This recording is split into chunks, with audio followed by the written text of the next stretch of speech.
ہر شے کو بدعت بدعت نہ بناؤ۔ ام سلمہ سے آپ نے فرمایا ام سلمہ آج ایک فرشتہ ملنے آ رہا ہے بہت خاص، کسی کو دروازے کسی کو اندر نہیں آنے دینا۔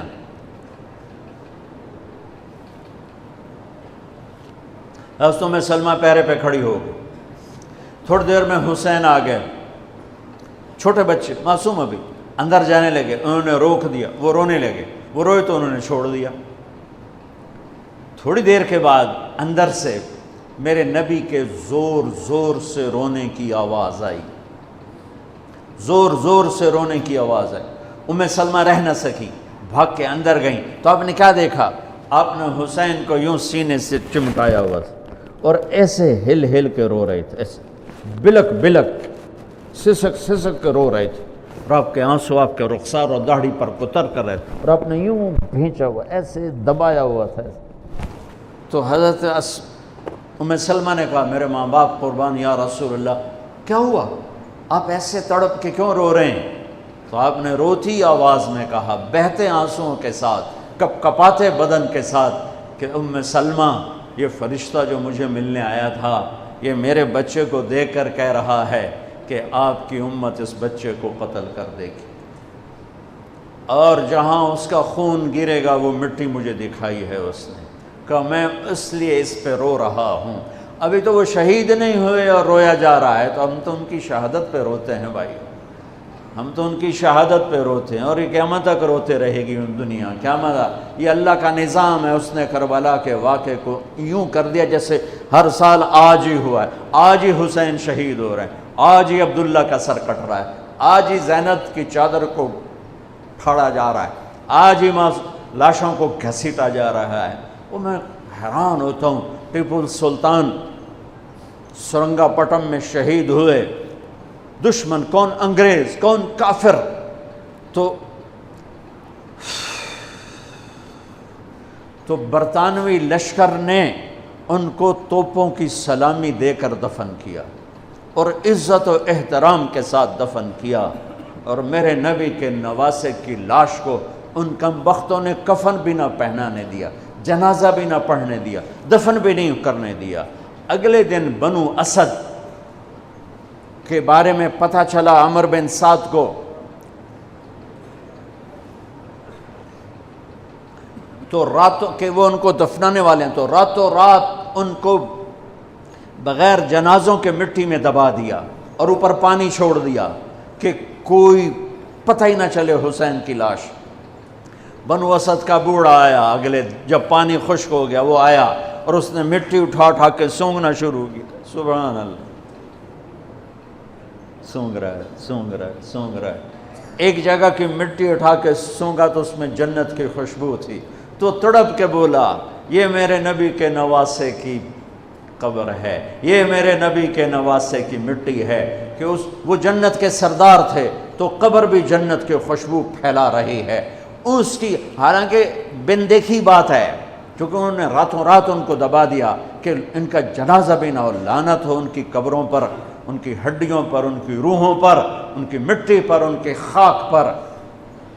سمجھ میں نہیں آتا، نبی کے گھر کے کتے کی بھی ہم تو عزت کریں گے اگر آج ہمیں پتہ چلے یہ نبی کے گھر کا کتا ہے۔ ان کم بختوں کے سامنے نبی کے نواسے کھڑے تھے، نبی کی نواسیاں تھیں اور نبی کی اولاد تھی، اور ان کے دل ایسے پتھر، آنکھیں ایسی اندھی، کان ایسے بہرے کہ انہوں نے ایسے تلوار چلائی جیسے سامنے کوئی رومی لشکر کھڑا ہو، یا جیسے سامنے کوئی فارسی لشکر کھڑا ہو۔ اتنے عظیم ہستیاں، میں کہاں سے بیان کروں؟ یہ وہ نسب ہے جس کو اللہ آدم تک محفوظ رکھے ہوئے ہے، اور میرے نبی نے فرمایا کل سبب منقطع الى يوم كل نسب وسبب منقطع الى يوم القيامة الا نسبي وسببي وسأبلها ببلالها۔ قیامت کے دن ہر رشتہ ٹوٹ جائے گا، ہر ناطہ ٹوٹ جائے گا، ہر سبب ٹوٹ جائے گا، لیکن میری آل کے ساتھ رشتہ باقی رہے گا، نسب کا رشتہ باقی رہے گا، سبب باقی رہے گا۔ میں اپنی اولاد کو پانی پلاؤں گا، میں نے اپنی اولاد کی سفارش کروں گا۔ اس لیے میرے بھائیوں، ویسے تو کسی کے عیب نہ دیکھو، کسی کی برائی نہ دیکھو، پر سادات کی برائی، وہ شیعہ ہو، وہ سنی ہو، وہ بریلوی ہو، وہ اہل حدیث ہو، جو بھی ہو، وہ اگر میرے نبی کی اولاد ہے تو ان کے پاؤں چومو، ان کے ہاتھ چومو، ان کا ماتھا چومو۔ یہ اللہ کے محبوب ہیں، اللہ کے پیارے ہیں۔ مجھے میری اولاد محبوب ہے، آگے ان کے پوتے ہو گئے، آگے ان کے بچے بچیاں ہو گئے، نواسیاں ہو گئے، پوتے پوتیاں ہو گئے، وہ ان سے بھی پیارے لگتے ہیں۔ میرے نبی نے اعلان کیا، میں اپنی نسل کو پانی لگاؤں گا قیامت کے دن، میں اپنی نسل کو پانی لگاؤں گا قیامت کے دن۔ پر اتنے سارے فرمان کے بعد بھی کیا شہید کیا گیا ہے، وہ کس بے دردی سے کیا گیا ہے۔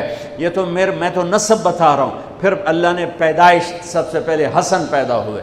آپ نے حضرت علی سے پوچھا کیا نام رکھا ہے؟ کہا جی حرب، جنگجو۔ آپ نے کہا نہیں، اس کا نام ہے حسن۔ پھر 10 مہینے بعد حسین پیدا ہوئے۔ آپ نے فرمایا کیا نام رکھا ہے؟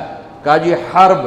کہا نہیں، حسین۔ پھر آپ نے فرمایا یہ 2 نام میرے اللہ نے آج تک کسی کے نہیں رکھے، سے پہلی دفعہ میرے بچوں کے نام رکھے جا رہے ہیں، حسن اور حسین۔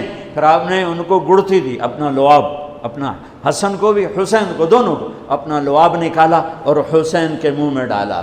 اور ایک ہفتے بعد دونوں کے ساتھ یہ کیا، ہفتے کے بعد بال منڈائے، عقیقہ 2 چھترے ذبح کیے حسن کے لیے بھی، 2 چھترے ذبح کیے حسین کے لیے بھی، عقیقہ فرمایا، گود کھلایا، حسن کو اٹھایا، انہوں نے پیشاب کر دیا، اب ہلے نہیں۔ مجھے نہیں یاد کہ میں نے اپنے بچوں کو چھوٹی عمر میں اٹھایا ہو اور اس نے پیشاب شروع کیا ہو اور میں نے اسے بٹھائے رکھا ہو، میں فوراً اٹھا کے ادھر، یا میں نے پتہ لگا پیشاب کر رہا، میں چاہتے اتھے باہر چھڑیا۔ لیکن میرے نبی نے، حسن نے بھی کیا، حسین نے بھی کیا۔ اور حضرت حسن کا تو واضح تھا، آپ یوں لیٹے ہوئے تھے، آپ کا پیٹ سے کپڑا ہٹا ہوا تھا، اور حسن آپ کے پیٹ پر بیٹھے تھے، تو ان کا جو پیشاب ہوا تو سیدھا آپ کی ناف میں گیا۔ اور نبی پاک ذات، پیشاب ناپاک، وہ تو ہر چیز، ہر ناپاک سے دور ہوتے ہیں، لیکن جب حسن نے پیشاب شروع کیا، میرے نبی ایسے ہو گئے، ایسے بالکل ایسے ہلے نہیں کہ بچہ کہیں پیشاب نہ روک دے۔ جب پورا پیشاب کر دیا، پھر آپ اٹھے اور نواسے کو بٹھایا اور جا کر پانی اپنے اوپر بہایا اور صاف کیا۔ یہ تو لاڈ لڈائے میرے نبی نے اپنے نواسوں کو۔ ابو ہریرہ فرماتے ہیں میری آنکھوں نے دیکھا، میرے کانوں نے سنا، آپ کبھی حسن کبھی حسین اینا پیراں تے کھڑا کی تو ہے، ہاتھ این نپے تے جھولا جھلا رہے ہیں اور کہہ رہے ہیں پہاڑی پہ چڑھ بچے، پہاڑی کے لیے اتے آ۔ ان کو یوں اوپر لا رہے ہیں، یہاں لائے، پھر یہاں لائے، پھر یہاں لائے، پھر یہاں لائے، پھر یوں ہو گئے، اور ان کے ہاتھ پکڑ کے یہاں تک پہنچایا، یہاں، اور پھر آگے بڑھ کے بوسہ لے کر کہا اے اللہ میں ان سے پیار کرتا ہوں، تو بھی ان سے پیار فرما۔ ایسوں کو ذبح کر دیا۔ کتے کو مارتے ہوئے رحم آتا ہے،